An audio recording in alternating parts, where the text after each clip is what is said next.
예수님의 탄생에 대해서 좀 같이 살펴보고 싶은데, 특별히 우리가 생각해야 될 단어는, 자, 따라해 봅시다. 순종, 겸손. 이건 사실 같이 가는 건데, 마음이 겸손하지 않으면 순종할 수 있을까요, 없을까요? 없어요. 마음이 교만한 사람들은 듣지를 않아요. 듣지를 않으면 할 수가 없겠죠. 근데 예수님이 이 땅에 온 게, 하나님이 사람이 되는 게 쉬운 일이에요, 어려운 일이에요? 예수님이 이 땅에 오셔가지고 우리의 죄를 위해서 십자가를 지러 가셔야 되는데, 하나님 아버지께서 아들아 네가 가서 사람으로 태어나서 대신 저 사람들을 위해서 죽어주어라, 갈 수 있겠어요, 없겠어요? 예수님이 얼마나 겸손하셨는지 가셨단 말이에요. 그래서 이 땅에 2000년 전에 사람으로 오신 거예요. 그 놀라운 이야기를 오늘 들려줄 건데, 자, 마리아가 아직 결혼을 안 했어요. 결혼하기로 한 남자친구가 있어가지고 약혼을 했는데 결혼은 아직 안 했어요. 그런데 어느 날 갑자기 천사가 나타난 거예요. 마리아야, 네 뱃속에 아기가 생겨서 태어날 건데 이 세상에 있는 사람들의 죄를 용서해 줄 하나님의 아들. 네? 저는 결혼도 안 했는데요? 그래가지고 마리아가 하나님 말씀대로 될 줄로 믿습니다. 아멘. 그렇게 한 거예요. 그래가지고 마리아가, 요셉, 우리 아직 결혼을 안 했는데 뱃속에 하나님이 아기를 주셨는데 하나님의 아들이래. 요셉이 믿을 수 있겠어요, 없겠어요? 그래가지고 요셉이 안 되겠다. 결혼하면 안 되겠다. 그냥 조용히 결혼하지 말아야겠다. 이렇게 생각을 했는데 꿈속에 누가 나타났어요? 천사가 나타나가지고, 요셉아 걱정하지 마라. 그 아기는 하나님의 아들이다. 그래가지고 결혼을 하게 된 거예요. 근데 마침 친척 중에 엘리사벳이라는 분이 있었는데, 할머니예요. 저기 보니까 할머니 맞죠?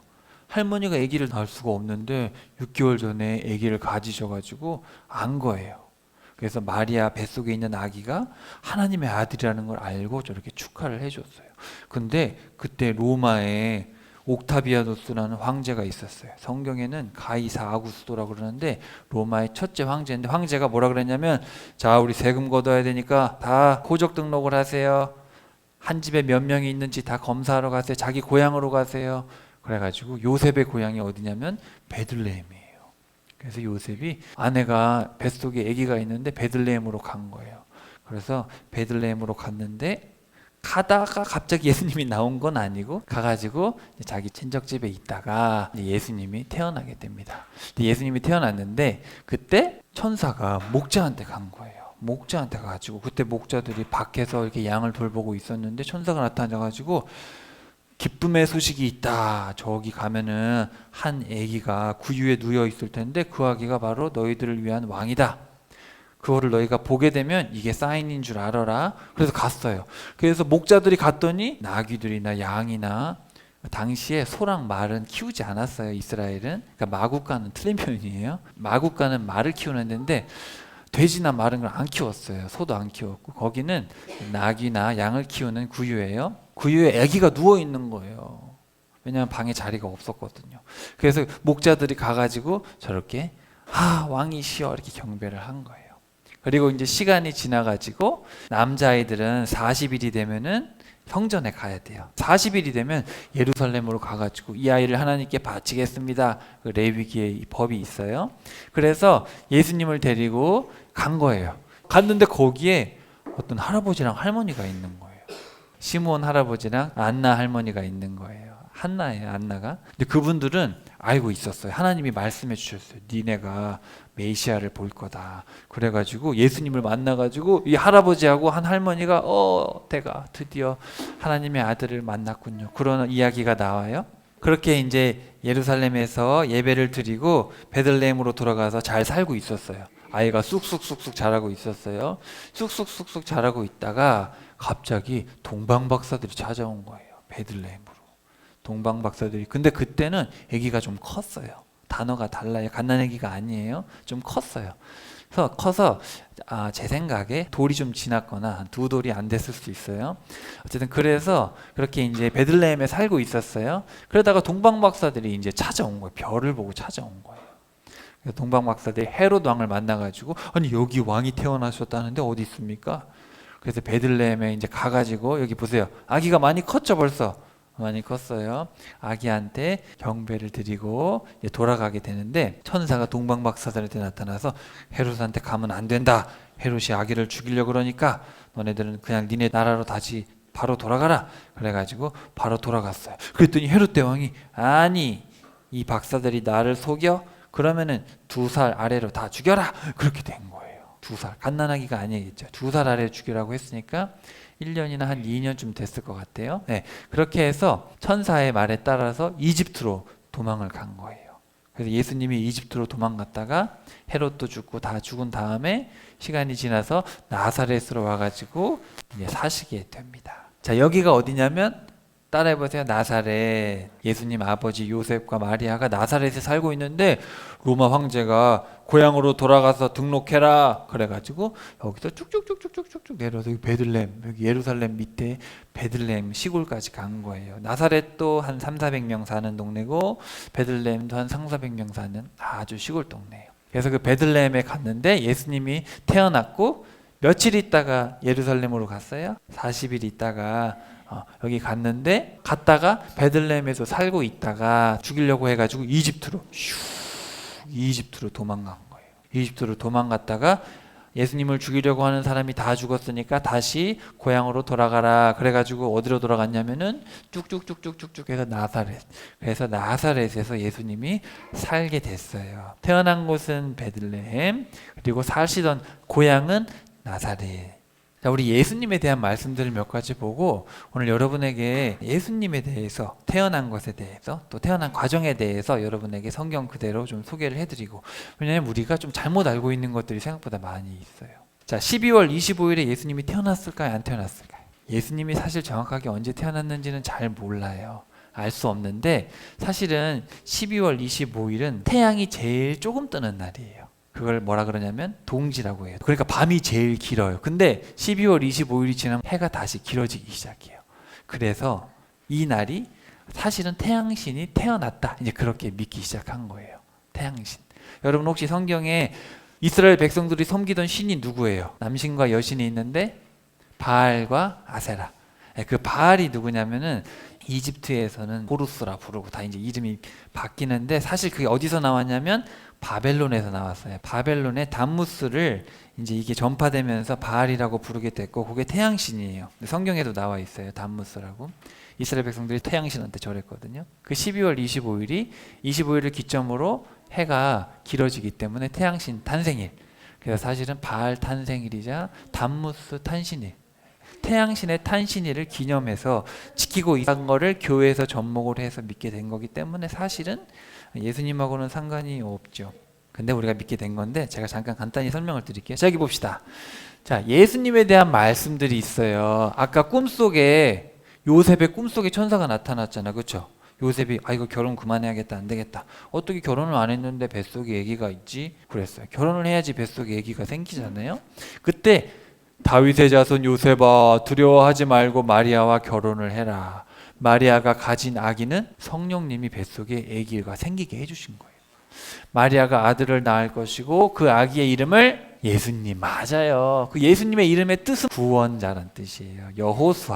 여호수아라는 이름. 호세아, 여호수아, 예수님 같은 이름이에요. 죄에서 구원해 주실 분이다. 그리고 마리아가 미리암이에요. 미리암이 나중에 마리아가 된 건데 이 똑같은 거예요. 그래서 이 마리아한테 얘기를 한 거예요. 네가 곧 임신해서 아들을 낳을 건데 그 아기 이름을 예수라고 해라. 위대한 분이 될 것이고 지극히 높으신 하나님의 아들이 될 것이다. 다윗의 왕을 있게 하실 것이고 이스라엘을 영원히 다스리고 그의 나라는 영원 무궁할 것이다. 와, 정말 엄청난 일이죠. 결혼도 안 했는데 마리아가 그때 아마 10대 중반밖에 안 됐을 텐데 옛날에 그렇게 결혼했단 말이에요. 13, 막 일찍 결혼했어요.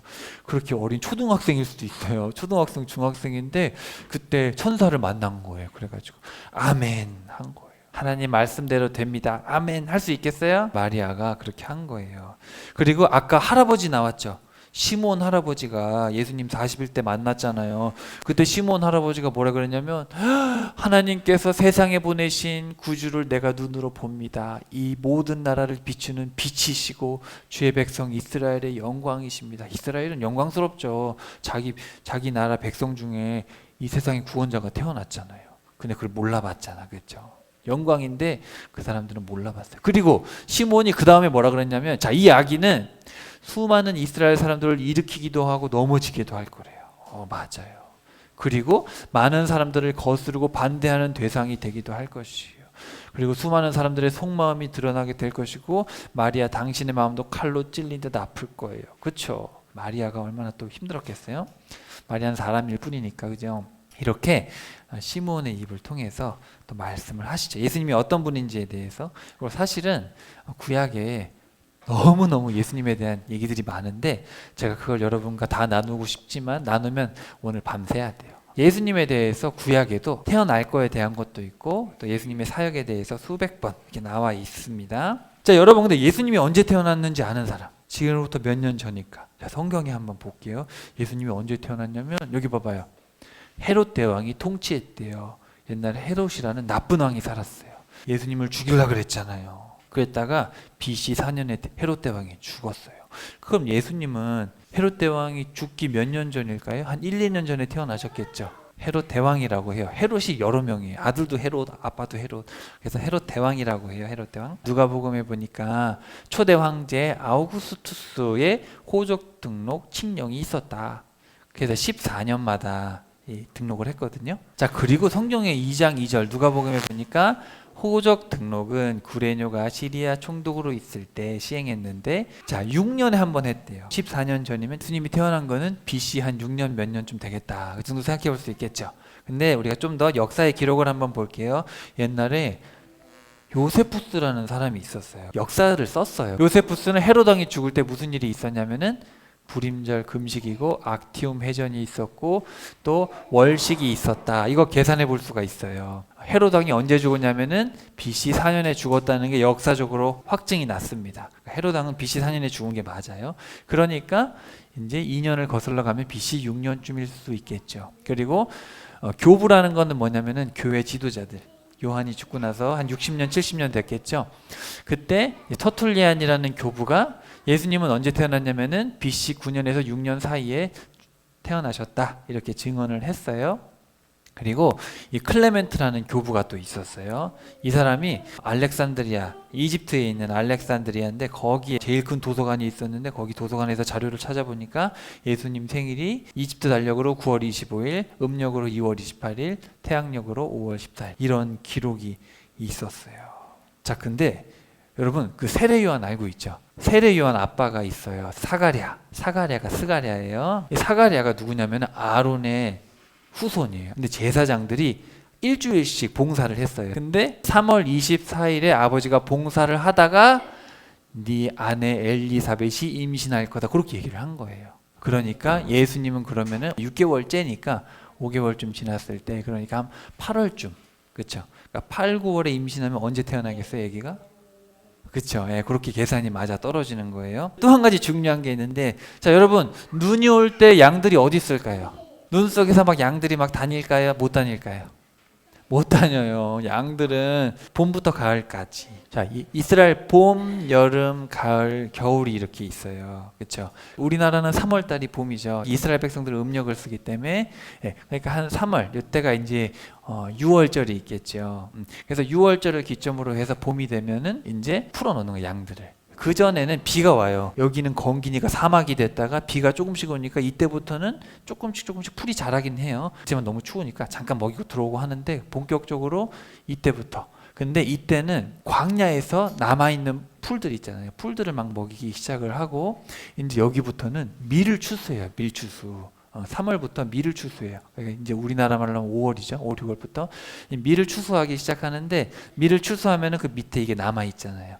그거를 이제 먹일 수 있도록 해줬어요. 쓸모가 없으니까. 그래서 사실은 이스라엘 목자들이 양을 데리고 나가는 거는 3월부터 9월까지. 근데 처음에는 광야에 있다가 나중에 농경지로 나오는데, 자, 오늘 성경에 보니까 누가복음 2장 8절 그날 밤 베들레헴 근처에 들판에서 목자들이 양을 치고 있어서 이렇게 돼 있죠. 네, 들판에서.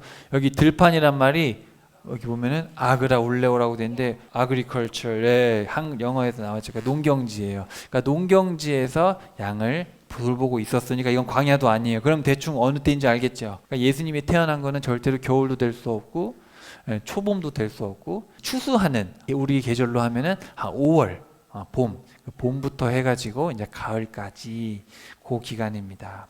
그럼 이 모든 걸 따져봤을 때 우리 전에 요거 이 아비야 반열도 따졌을 때 예수님이 태어난 거는 언제쯤이겠어요? 여기 이스라엘 달력으로는 2월 28일, 태양력으로는 5월 14일이라는 기록을 찾았댔잖아요, 그죠? 예수님이 태어난 거는 여기 어디쯤이 아닐까? 아닐 수도 있어요. 그렇지만 모든 기록을 종합해 봤을 때 예수님은 제가 봤을 때 2월 28일 여기 그러니까 한 이제 막 밀수하기 시작될 쯤에 그때쯤에 태어나지 않았을까. 또 어떤 분들은 여기 나팔절 7월 달에 나팔을 불거든요. 나팔절이 있거든요. 그러니까 나팔절에 태어나지 않으셨을까 이제 그렇게 생각하는 사람도 있습니다. 근데 어찌됐든 구원과 관련된 건 아니지만 이 여러 가지를 생각해 봤을 때 예수님이 태어나신 날은 아마도 저쯤 5월 달이 아니었을까. 자, 예수님이 이제 탄생하신 것에 대해서 좀 설명을 드려볼게요. 누가복음 2장 1절에 보면은 아우구스투스 황제가 나오는데 옥타비아누스 로마 초대 황제예요.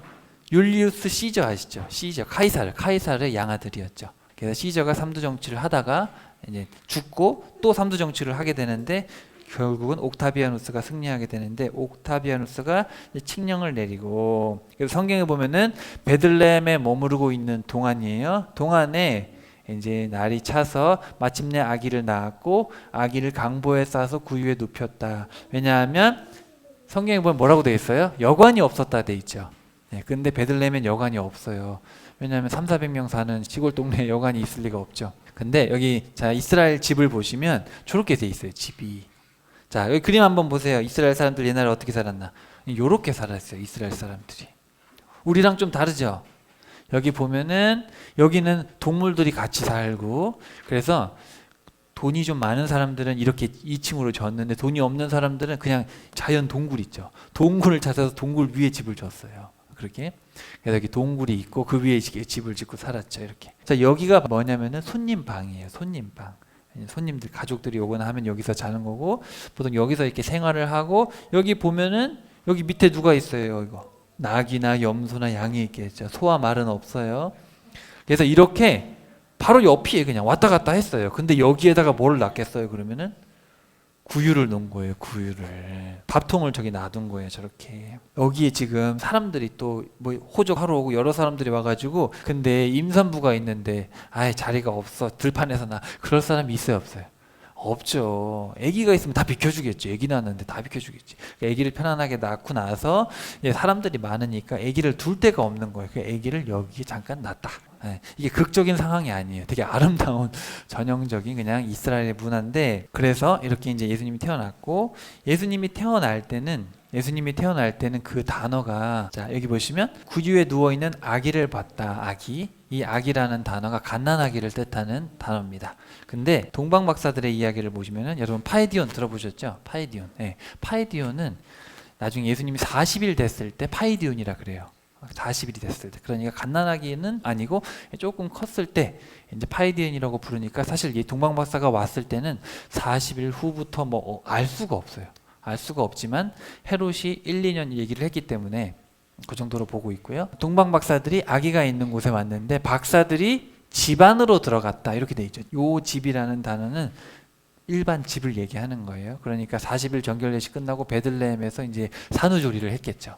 산후조리를 오랫동안 하고 있었어요. 자기 친정집인지 뭔지 알 수 없죠. 어쨌든 거기서 이렇게 산후조리를 하고 있다가 이제 동방박사들이 찾아온 겁니다. 자, 동방박사들이 몇 명일까요? 아는 사람. 동방박사들이 몇 명인지는 알 수가 없어요. 성경에서 말을 안 하고 있어요. 선물이 3개지. 몇 명이 왔는지 알 수 없어요. 그리고 동방박사들의 고향도 정확하게 몰라요. 어떤 사람은 페르시아, 어떤 사람은 인도, 어떤 사람은 심지어 신라라고 말하기도 합니다. 신라. 근데 이게 근거가 없지 않아요. 제가 지금 다 설명드리긴 어려운데 정말 신라에서 왔을 가능성도 꽤 높아요. 정말로. 신라의 유적들을 찾아보면 신라의 첨성대가 있잖아요. 천문학이 상당히 발달했고 동방이 보통이 아니었거든요. 천문학이. 근데 그 근거들이 생각보다 많아서 제가 뭐 이거를 진리다고 말씀드리긴 어렵지만 꽤나 근거 있는 주장입니다. 꽤나 근거 있어요. 진짜로. 자 어쨌든 그리고 동방박사의 직업도 알 수 없어요. 이 사람이 점성술사인지 천문학자인지 마술사인지. 근데 확실한 건 현자예요. 현자. 그렇게 생각하시면 될 것 같고요. 또 이 별에 대해서도 여러 가지가 있는데, 그러니까 또 천문학자들이 이 성경이 거짓인지 아닌지 찾아보니까 BC 7년쯤에 854년마다 일어나는 현상이 있는 거예요. 신기하죠? 이런 것들은 그냥 덤으로 알아두시면 될 것 같아요. 토성이 가고 있다가 목성이 땡겼다가 뒤로 갔다 앞으로 가는 그런 현상이 천문학적으로 일어나요. 그게 854년마다 일어나는데 BC 7년에. 그러니까 이제 이 옛날 사람들은, 고대인들은 별들을 보고 많은 것들을 생각했기 때문에 그러지 않았을까, 김명현 교수님이 그렇게 얘기하기도 합니다. 어쨌든 간에 제가 말씀드리고 싶은 거는 우리가 흔히 알고 있는 동방박사 3명이 황금과 유황 모략을 들고 갓난아기 때 왔다, 그런 건 성경에 없는 얘기예요. 그건 이제 각색된 아주 드라마틱한, 목자들과 와가지고 다 경배했다는 건 드라마틱한 얘기고, 성경에는 그런 얘기를 하지 않고 있어요. 성경에서는 몇 명인지도 알 수 없고, 예수님 좀 컸을 때 와서 동방 멀리서 별을 보고 1, 2년 걸리는 거리를 와서 예배했다. 이제 우리 결론을 맺을 건데요. 여러분 따라해 봅시다. 겸손, 순종. 사실 이 얘기를 하고 싶어서 이 많은 설명들을 제가 해드렸는데, 자, 예수님의 이야기는 겸손과 순종의 이야기입니다. 자, 왜 그런 거 하니? 자, 예수님의 아빠가 뭐 하는 분이었어요? 자, 이 요셉이 목수가 아니고, 이 테크톤이라는 단어는 뭐냐면은 기술자를 얘기합니다. 근데 건설업 종사자의 가능성이 많아요. 왜냐하면 그 당시에 돌로 된 건물들을 많이 졌기 때문에. 요셉의 아버지는 아마 건설업에 종사하는 일용직일 수도 있고 전문직일 수도 있고 알 수 없는데, 어쨌든 건설업에 종사하는 석공일 가능성도 생각보다 많습니다. 석공. 그리고 요셉이 살던 고향 베들레헴이나 나사렛은 300명 정도가 살고 있는 아주 시골 마을, 한 뭐 30가정 정도, 아주 작은 동네였어요. 근데 여러분, 이 목자들 있죠. 여러분, 목자들 생각하면은 양들 데리고 풀 먹이고 얼마나 좋아요. 들판에서. 좋겠어요, 안 좋겠어요? 근데 사실 목자들은 아주 힘든 직업이었어요. 왜냐하면 자기 양을 돌보는 게 아니라 돈을 받고 24시간 양을 돌봐야 되는데, 계절에 따라서는 광야에서 돌봐야 되고 남의 밭에 가가지고 뜨거운 햇빛을 받으면서 해야 되고, 그리고 안식일도 지킬 수 없잖아요. 양들한테 안식일이 어디 있어요, 그렇죠? 그러니까 사람 취급도 안 했단 말이죠. 지금 말하면 정말 인생 바닥인 사람들, 그런 사람들이 목자였고, 짐승들이 나타나면 어떻게 해야 돼요? 또 목숨 걸고 싸워야 된단 말이에요. 정말 힘든 직업이었어요. 세상에서 가장 천한 사람들이 목자들입니다. 근데 이런 목자들이 예수님을 처음 만난 거예요.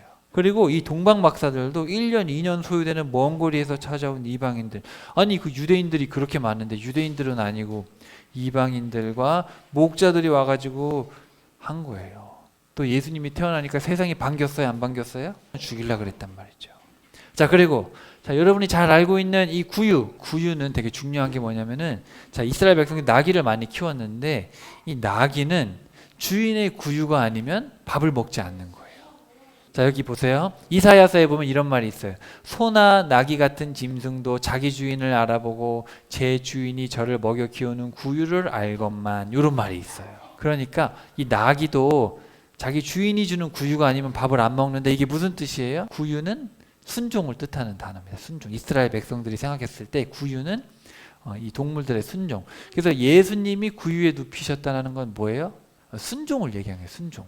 그래서 예수님이 그렇게 낮아지시는, 하나님이 사람이 되셔서 오시고 구유에 눕히셨다는 것은 그렇게까지 예수님이 하나님께 순종했다. 이해되세요? 그래서 이런 이야기들, 예수님의 어떤 가정도 건설업 종사자였고, 또 시골 마을 가장 천박한 직업이었던 목자들, 아주 멀리서 찾아온 이방인들, 당시에는 다 예수님을 죽이려고 하는 그런 상황들 속에서도 예수님은 어떻게 했어요? 순종했다는 거예요. 예수님이 자신을 부인하고 너희들이 먹고 싶은 거, 갖고 싶은 거, 너희들이 되고 싶은 거 다 내려놓고 나를 따르라. 낮은 곳으로 나를 따라가자. 병든 자들, 소외된 사람들, 그런 사람들에게 갈 건데 나를 따라와라. 엄마 아빠 다 뒤로 하고 좋은 것 다 뒤로 하고 나를 따라와라. 자, 따라갈 수 있겠어요? 순종할 수 있겠어요? 예수님이 이 땅에 오신 것은 바로 어마어마한 겸손의 사건이고 순종의 사건입니다. 가히 상상할 수 없는 일이죠. 어떻게 이렇게 낮고 천박한 곳에 오셨을까? 그래서 우리가 크리스마스를, 물론 12월 25일도 아니긴 하지만 우리가 물론 즐겁게 교제하는 것도 필요해요. 즐겁고 또 하나님 감사합니다 하지만, 정말 우리가 예수님의 오심에 대해서 기억해야 될 것은 겸손, 알겠죠? 겸손과 순종. 그러니까 이렇게까지 낮아지셔서 우리를 사랑하셨는가? 예수님을 따라 겸손과 순종으로 살아갑시다. 여러분, 예수님의 첫 번째 설교 제가 말씀드렸는데 기억나십니까? 자, 누가복음 4장 18절. 예수님의 첫 번째 설교예요. 자, 성령님이 나에게 오셨으니 그것은 가난한 자들에게 복음을. 자, 거기 밑줄 치세요. 자, 가난한 자들. 여기서 말하는 단어가 자, 이사야서에서 인용한 건데 아나브라는 단어입니다. 뭡니까? 겸손입니다. 가난이라고 이제 했는데 여러 가지 뜻이 있어서 그런데 본질적으로는 겸손이에요. 그러니까 겸손한 자들에게 복음을 전하게 하시려고 포로로 잡힌 이들에게 자유를 선포하고 앞을 못 보는 이들에게 눈을 뜨게 해서 억눌린 사람들을 다 풀어주시고 은혜를 베푸실 때 사람들에게 널리 선포하게 하셨다. 근데 예수님이 이렇게 말하니까 사람들이 뭐라 그랬는지 알아요? 기적을 베풀어봐 그랬단 말이죠. 자, 그때 예수님이 뭐라 그러셨냐면은 25절에 봅시다. 너희들 사렙다 과부를 생각해봐라. 니네들 엘리야가 있을 때 엘리야는 안 따르고 저기 바알을 숭배하던 땅에 사렙다 과부한테 복음이 선포됐다. 그리고 27절에 수리아 사람 나아만. 너희들이 그렇게 싫어하는 그 시리아의 장군 나아만이 고침을 받았지 이스라엘 사람들 중에 나병 환자가 고침받은 사람이 있더냐. 자, 예수님이 이렇게 낮은 자리로 와서 사람이 되셔서 이제 막 선포를 하신 거예요. 겸손한 자들에게 복음이 전파된다. 근데 너희들은 교만하다 이거예요. 교만하다. 너희들은 교만하기 때문에 복음이 선포되지 않고 이방인이었던 사렙다 과부와 나아만 장군이 복을 받았다. 그러니까 사실 여러분 이거는 우리 믿는 사람들한테 주는 사실 경고입니다.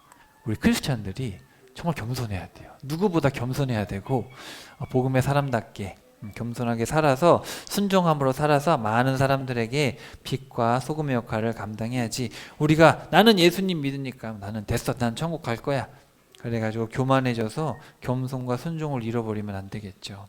그래서 여러분 꼭 하나님의 말씀을 의지하시고 겸손과 순종으로 올해도 잘 마무리하시고 우리 내년에는 더 멋진 겸손과 순종으로 우리 예수님을 따라서 살아가면 하나님께서 크게 기뻐하시고 더 선한 길로 인도해 주실 줄로 믿습니다.